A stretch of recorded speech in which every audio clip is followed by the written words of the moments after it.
That's a good one. Oh, no.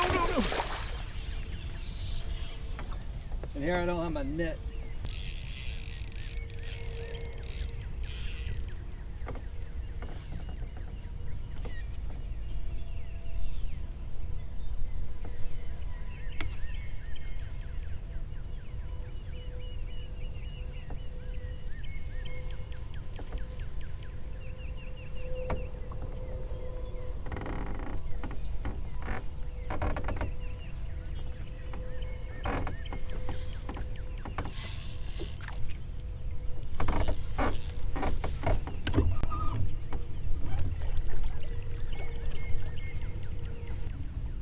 Why don't I have my ego net out?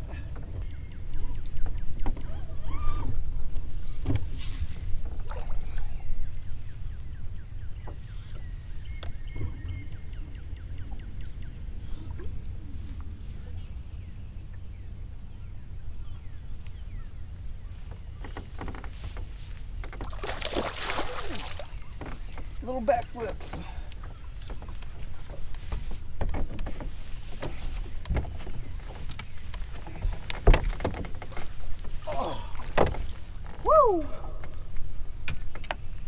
Oh, right there, guys. First one of the trip. You know, I started thinking yesterday that I was fishing way too shallow and I needed to focus more on the trees. Yesterday was my first day out, but yeah, these new grips I got, pretty awesome. Some Ego grips, but let me tell you guys, that is why I like this Gamakatsu hook for wacky rigging, and I'll post a link for it down in the description. But I mean, look at this. Look at how well this fish is hooked with a wacky hook. I mean, that's in actually the bone and the meat there. I mean, that's in the tough spot. This fish was not getting off unless my line broke, which that's Strike King fishing line. It ain't gonna break. I mean, look at that, right in the, I mean, the meat and potatoes there. I'm having trouble getting it out. Oh, there it is. Woo! I was actually talking to a guy on at the shore there named Elvis, and he was like, yeah, they're on the trees, man. Right there, Elvis. That one's for you, buddy. Sure appreciate it, but you know, that's kind of what I was gonna do today anyway, was focused on the trees. You know, I'll post a link down in the description so you can find these wacky hooks. You know, it's what I got my 5th place finish at my coast on last year. Pretty much this exact combo kind of right here. This wacky hook, this Lew's Mock Crush. You saw me fight that fish perfect. Oh, I don't want to call it perfectly, but you know, the hook definitely helped. Hook truly helped on that fish. I'm gonna get a weight on her. I gotta put some more batteries in my scale and then we'll put her back.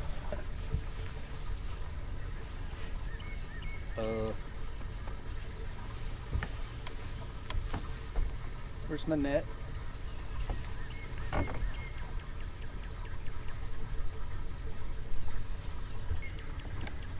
Did I? I'll throw it back in here. Oh, thank goodness. Yeah, I was thinking I'll like kick my net up, which this should float. Let's check that out. Make sure that floats. Yeah, this should have. I thought I kicked it over. Don't want to kick your brand new net over. I've got actually quite a few Ego nets. I got this one, which is really large. I like for my my snakehead trips, you know, something to get those big snakeheads in. I mean, that probably 4-pound bass fit in that super easy. Not a problem. It's kind of got a little curve to it. Get up under that, but you know, I wanted something for competitions so that one, that one had kind of like a standard link to it, but this one's got something to where you can get out there. So even if I'm trying to net a fish and I'm way back here, you know, I've got a longer net if I need to, but you can shoot under the fish with these that aren't rubber. They'll shoot underneath the water real fast when you need to, just like that. And that's why I picked this guy up. Plus, like I said, it extends and I can go further out for it or over things if I need to. But that's why a lot of people run these nets. I like this one when I'm just fishing with friends and family and stuff like that too, because of the rubber. Whatever they use, I can net it and it won't get caught up and stuck in this rubber. I'm guessing about 4 pounds or so. Oh, dang, almost 5. It's 4 pounds, 15 ounces. Woo! First one of the day, and that's what they need to look like.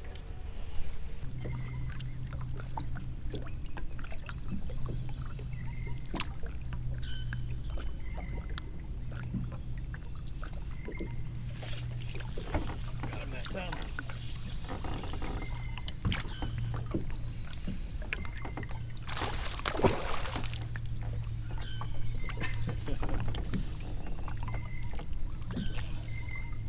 Switched over to the old Excite baits. I have to look at the color. It's a color I have a lot of confidence in. I'll be interested to see which hook has this fish, because he just pecked and bit off my my Senko.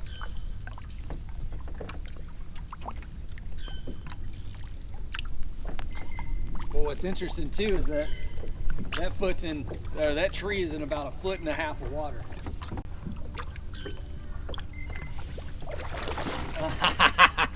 Wait till you see which hook has this fish, guys.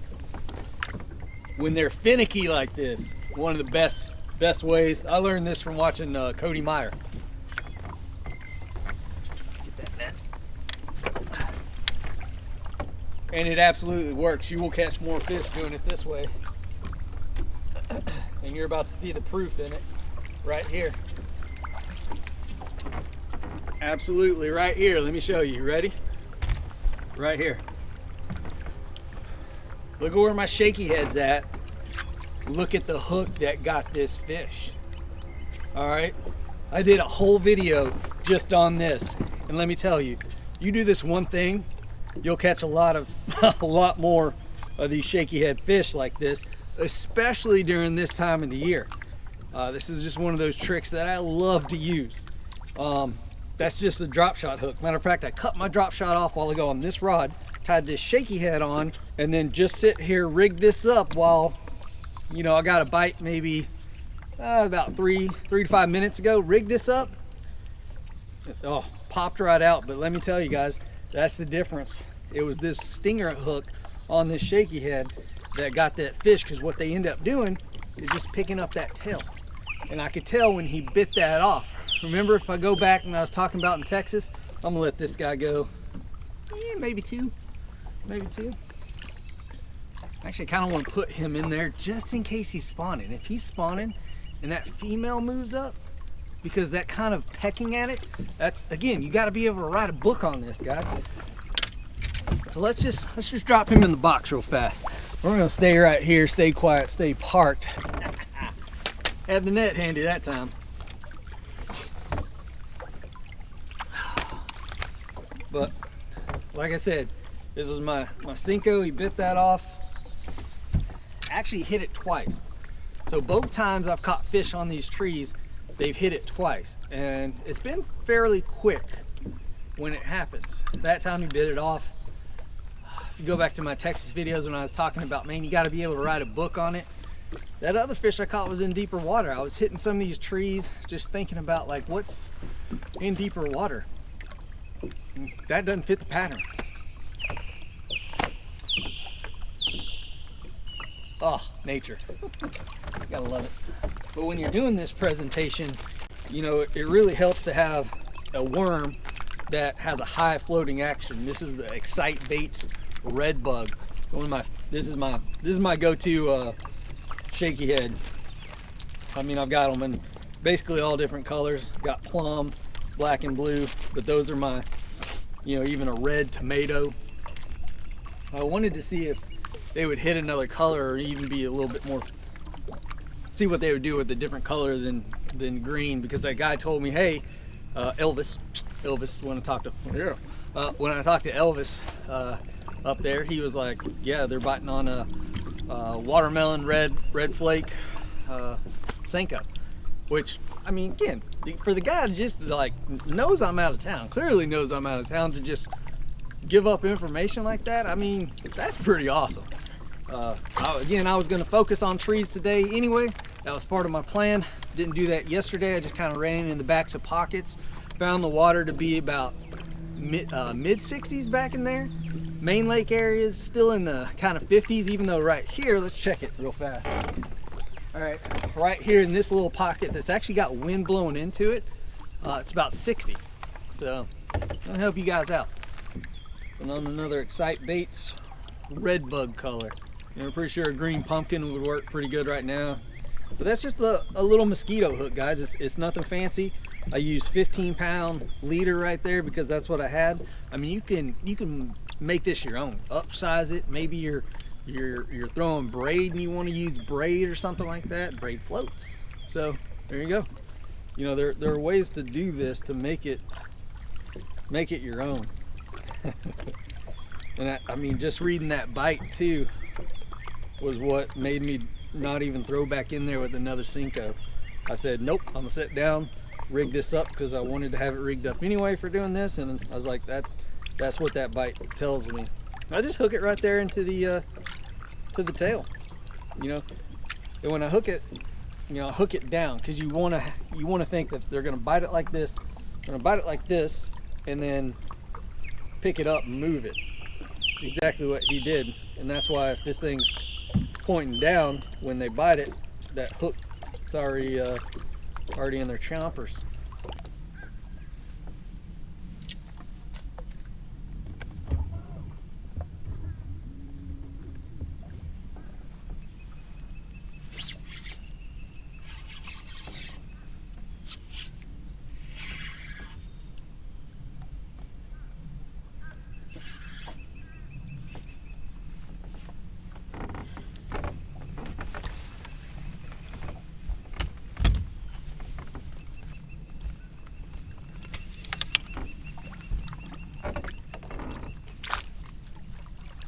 Boom! Found a tree in a little bit deeper water. Once I got to it, I slowed down, picked up the Cinco. I'm telling you, I think with the weather being what it was, with that quick dip in temp, all the rain, they're just on a finickier bite, and they're just not feeding on the moving stuff.